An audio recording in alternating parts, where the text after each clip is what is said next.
Well. NXT has pulled a hat trick.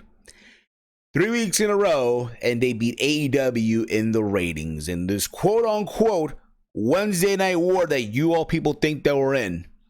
Per Chris Jericho, we are in a ratings demo war, apparently. Which I'll get into in a little bit. So, per Brian Alvarez, this is what he tweeted Thursday when the ratings came in. I guarantee you, for somebody like Brian Alvarez, this had to hurt. This had to hurt big time. He tweeted the following in quote, AEW drew in this week 715,000, while NXT with night number 2 of the Great American Bash drew in 759,000. So they beat AEW's night 2 of Fyter Fest, which, by the way, if you have not checked out yet, I did review night 2 of Fyter Fest. It's up in the video archives of the channel. My thoughts on Chris Jericho versus Orange Cassidy, that 8-person tag with FTR and the Young Bucks versus the Butcher and Blade and the Lucha Bros. So go give that a listen whenever you get a chance. And that was that. And again, I thought both shows were pretty solid. I enjoyed it as a whole. I enjoyed both nights of Fyter Fest. I enjoyed both nights of NXT Great American Bash. But here's the thing about it, okay? 3 weeks in a row, AEW losing the ratings. You know, last week, Chris Jericho go on Twitter talking about how AEW, even though they lost in the ratings, what really matters is the demo numbers, right?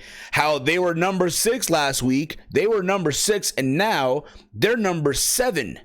Yes, that's right. So now they're number 7, right? And number 1 is Challenge Total, apparently on MTV, right? But they lose to Guy's Grocery Games at number 4 and number 5. Guy Fieri is beating both NXT and AEW on Wednesday nights. Holy shit. If I'm either Tony Khan or Triple H, I would try to get Guy Fieri on their show. I'm just saying, okay? But Jericho went on to say the following in quote, stoked that AEW Dynamite won the ratings demo war again last night. You're welcome. Again, Jericho wrestled Orange Cassidy in the main event of Fyter Fest Night 2. I thought overall it was Orange Cassidy's best match to date. Chris Jericho carried him to have, again, the best match of his career, that being Orange Cassidy. But that's what Jericho wrote. Again, last week they were number 6, now they're number 7. And then Tony Khan goes on Twitter. Again, you have the president of AEW, right? The owner, right? The guy that runs all AEW, the president, CEO, right? This is basically what he wrote, and this is basically what he said in quote here, okay? If anyone thinks I consider being a top 7 show on a cable anything but a huge win, they're incorrect. A win in the demo is a win in the business, and this is a business. I know the industry wasn't talking about the demo as much 20 years ago, but it's what drives our revenue today. Which, again, dude, and it just makes them look so cringeworthy. And I love how all these toxic AEW fans, some of you know who they are, okay? You might listen to them on the daily, what have you. Go out there and defend this and see, oh, but you see, we won here, and that's all fine and dandy and shit. Like, nothing happened. They're acting like, oh, it's a fucking win. It doesn't change the fact that they lost in the rating. Because I guarantee you, bro, if the roles were reversed, you'll be seeing all these toxic AEW fans shitting on NXT. NXT this, they suck, they lost. Jericho once again. You kind of get the gist of what I'm trying to say here, okay? Again, the issue is not AEW. The issue is your toxic fan base that obviously don't know shit at the end of the fucking day, who obviously can't take a fucking L.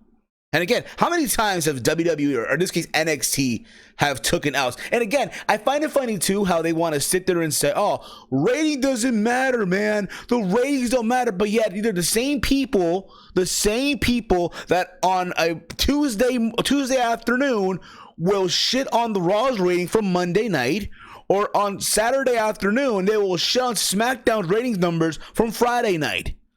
So again, cut the bullshit. I'm just saying. I'm just saying, again, it just makes Tony Khan so stupid. It makes Jericho very cringeworthy. Again, I thought, honestly, both shows were enjoyable. I thought both nights of Fyter Fest were enjoyable for what it was worth. I thought both nights of NXT Great American Bash were enjoyable for what it's worth. Now, if you ask me, again, who I thought had the better show, and this is me being me, my honest opinion, it has to go NXT. I thought NXT had the better shows out of the two. Granted, I thought night 2 wasn't as good as night 1. At the same time, I didn't think night 2 of Fyter Fest was as good as night 1 either. But at the end of the day, I thought overall both companies delivered. They gave it their all at the end of the fucking day. But at the end of the day as well, AEW fans need to learn to take a fucking L. And if I'm Tony Khan, don't tweet shit about demo rating whore. If you're Jericho, bruh, stop with this Windows Excel PowerPoint presentation. Again, at the end of the day, you lost in the rating. It is what it is. No one is going to talk about the demo war. You know what that's like? It's like Conor McGregor, right? And I said this on Twitter as well. It's like Conor McGregor when he fought Khabib Nurmagomedov, right? 2 years ago or so, right? And I think it was UFC 239. If I'm wrong on that, I'm wrong on that. And we know that Conor lost, right? Then Khabib jumped over the cage and all that shit happened, right? It's like Conor McGregor talking about how dominant he was in that fight in round 3. And even though, yes, he did win round 3, right? He outstruck Khabib in round 3, right? But he lost the fight at the end of the day. He lost the fight. But yet he's talking about, oh, how dominant he was in round 3. You see how stupid that sounds? You see how stupid a lot of you sound when you talk about, oh, you know, this and that with the demo numbers and shit? Is stupid. Fuck that. And again, both numbers, in all honesty here, in my opinion, are terrible. Report back to me when both shows do 1 million viewers. I get it. We're in a pandemic right now. There is no Wednesday Night War. I said it last week. I'm going to say it again. There is no Wednesday Night War. Santa Claus is not real. Okay? The Tooth Fairy isn't real either. The clouds are white. The sky is blue. The sun is yellow. The grass is green. And I just smoked a fat blunt early in the day. At the end of the day, there is no fucking Wednesday Night War. And if any podcast or any YouTuber that you listen to tells you that there is one, do me a solid. Slap them in the face when you see them at a show. Just saying. I do feel, though, however, that both shows will benefit a lot if one of them moves to a different night. I know that won't happen. I know AEW is locked to a deal with TNT, and they're happy with those numbers. That's fine. I know NXT is locked into this whole thing with the USA Network and NBC Studios for that night as well. But if it were to happen, I think AEW has to be the one to move to a different night. Maybe a Tuesday night or maybe Thursday night. And before anyone says, oh, why is AEW? Why not NXT? Well, let's be real about it. NXT has been on Wednesday night for so long. Way before AEW was even alive. So, as far as I'm concerned, there's a seniority thing there. So, that being said, Dynamite AEW has to move to a different night. If it were to happen, of course. But enough about me just talking about all this and what have you. I want to know from you guys. Give me your thoughts on both shows. Did you enjoy Fyter Fest? Did you enjoy the Great American Bash? What was your favorite match from either show? What have you? Okay. This is obviously, by the way, in case you guys don't know, this is your NXT Great American Bash Night 2 review. My overall thoughts on what was Night 2 of the Great American Bash. I said it already. I thought, again, as a whole, everything was enjoyable. I thought, honestly, that at the same time, I thought Night 2 wasn't as good as Night 1, with the exception of the main event of Adam Cole and Keith Lee in the winner takes all. I feel like everything on the show as a whole was sort of filler just to get to the main event. But even if that, I thought for what they put out there, it was enjoyable. But yeah, guys, give me your thoughts in the comment threads, or if not, let me know on Twitter at HeelSteven and all that fun stuff.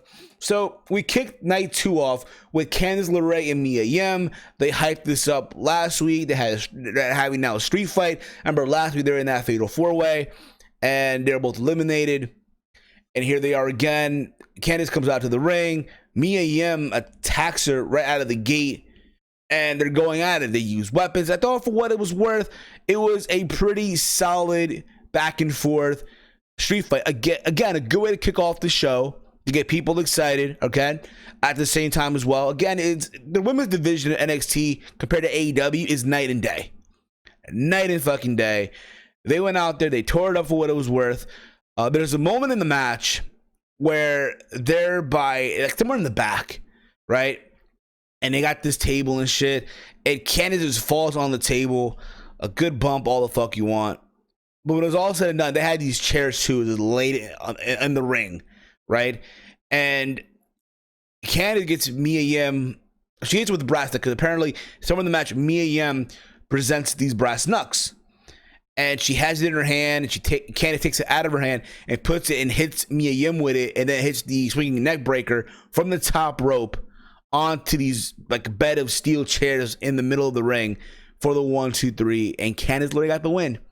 Again, for what it was worth, it was a good opener, a solid street fight from both women here. And again, like I said this before, and I'll say it again, I think again that the NXT women's division compared to AEW is night and day. That's my honest opinion, and there's that.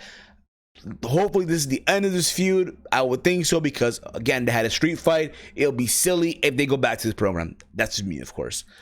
From there we go to Bronson Reed versus Tony Nese in a one-on-one match. It was okay. Nothing to go crazy about here.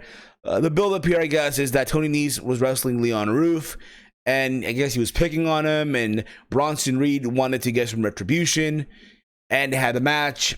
And all you got to know here is, again, the big guy, Bronson Reed, won with a splash from the top rope for the 1, 2, 3. Again, nothing to go crazy about here. There's something to add on to the show, filler, just to get people, I guess, excited for the night, if you will. From there, we go to Johnny Gargano and Isaiah Swerve Scott. Again, another fun match back and forth for what it was worth. This is something I guess you would have seen Evolve a couple years ago or so, or on the indies. But for what it was worth, it was a good back and forth match. There's a moment where Isaiah Swerve Scott was having his way with Gargano. He goes to the outside. He tries to go for like a stomp. Gargano gets out of the way, and Swerve just fucks up his knee. Like I guess he hurts his knee, whatever. Gargano capitalizes with the reverse Hurricane Rana, and then hits the one final beat, the DDT, if you will, right?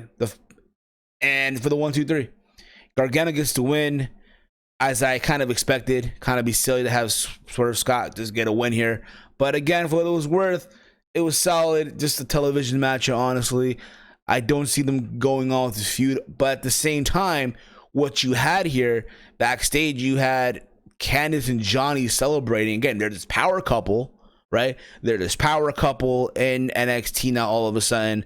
So let's see where they go with this. Also backstage, you had an interview with the Robert Stone brand, aka Tony Khan parody. That's Robert Stone, basically, with Aaliyah.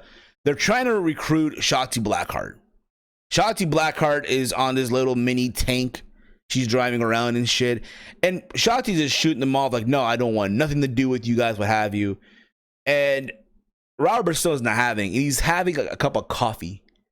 But you know it's empty. There's nothing on it, right? There's nothing in the cup. So he throws the cup. And you could tell because the way it just flew out of his hand, there's no weight to it.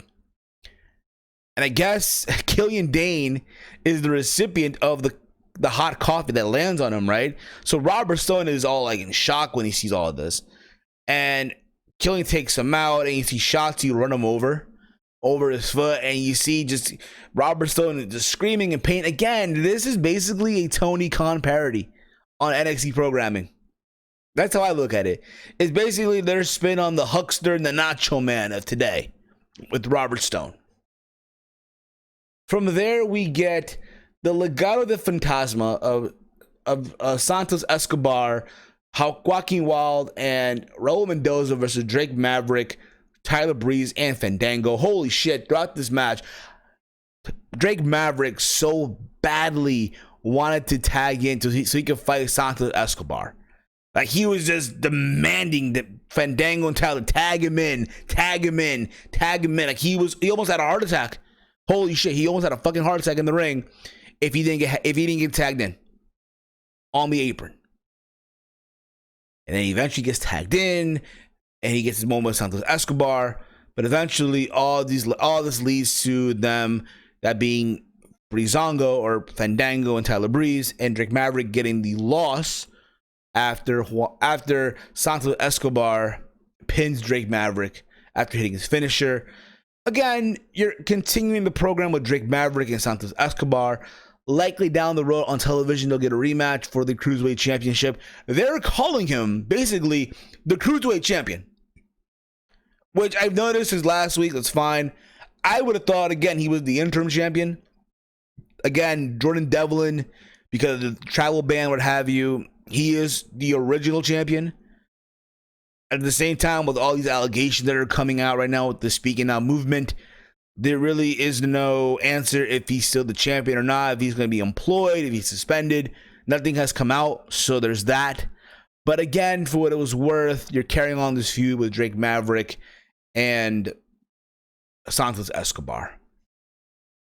We also get a video package of Tegan Knox and Io Shirai, because next week they're going to go at it for the NXT Women's Championship.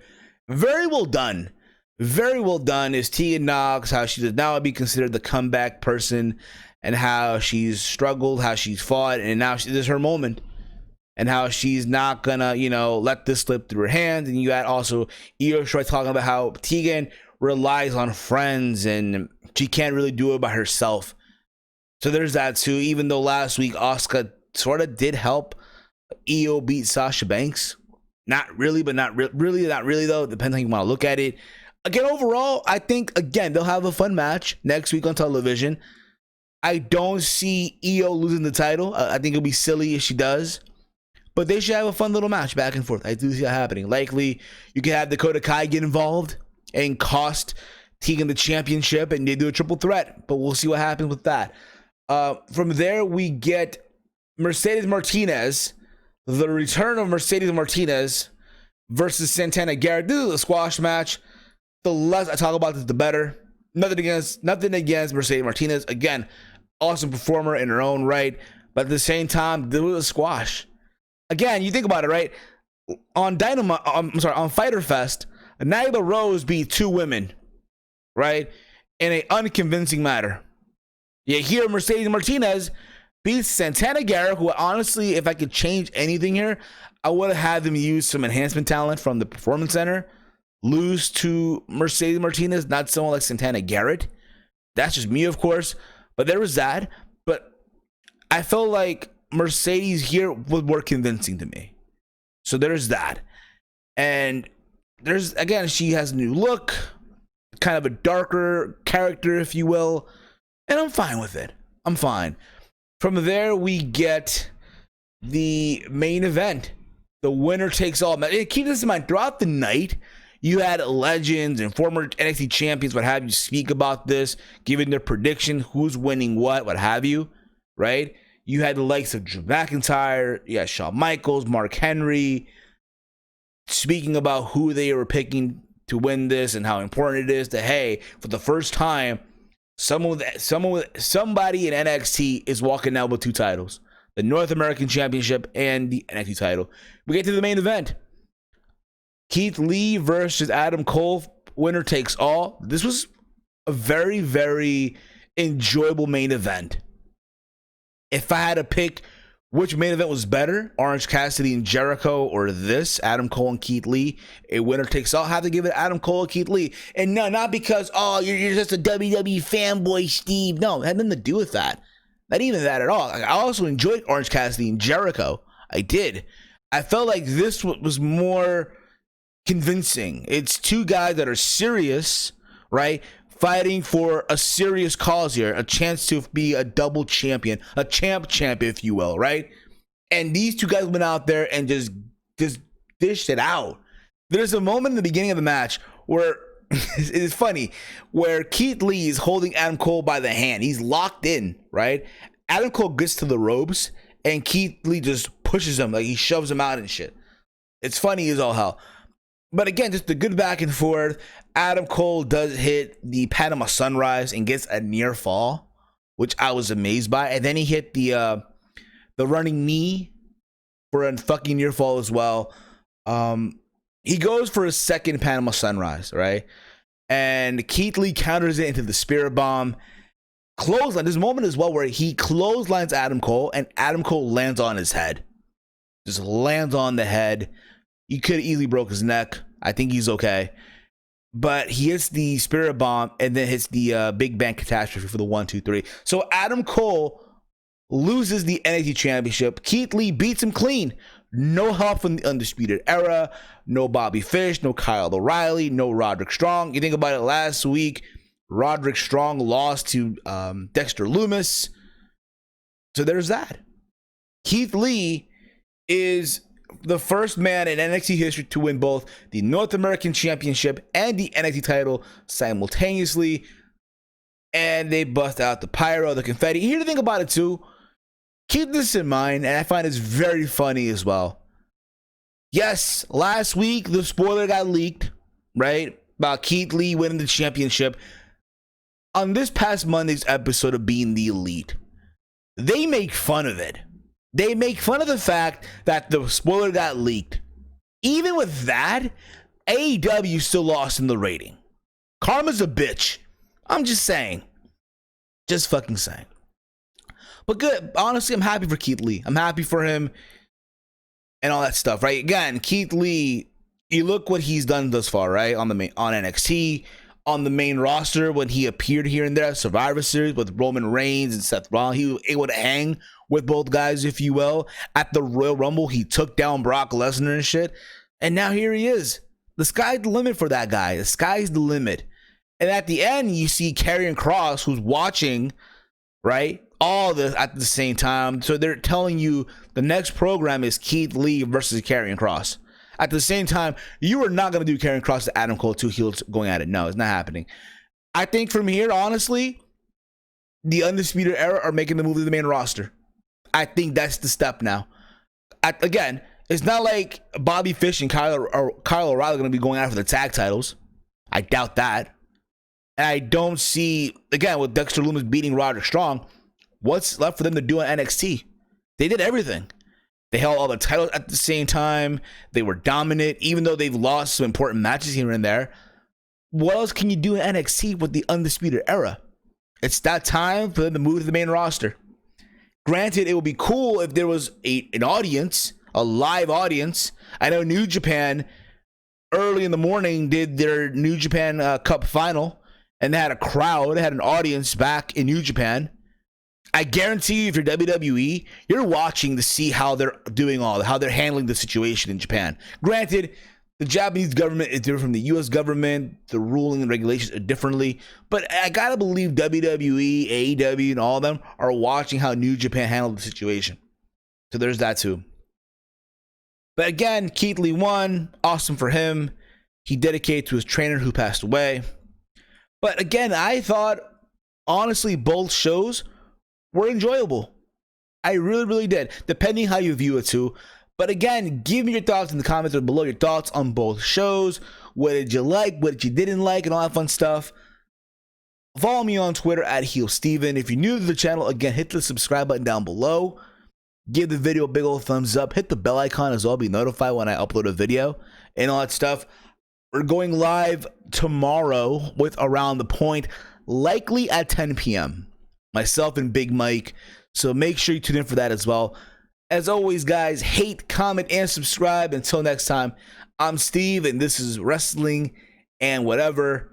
It's also Around the Point.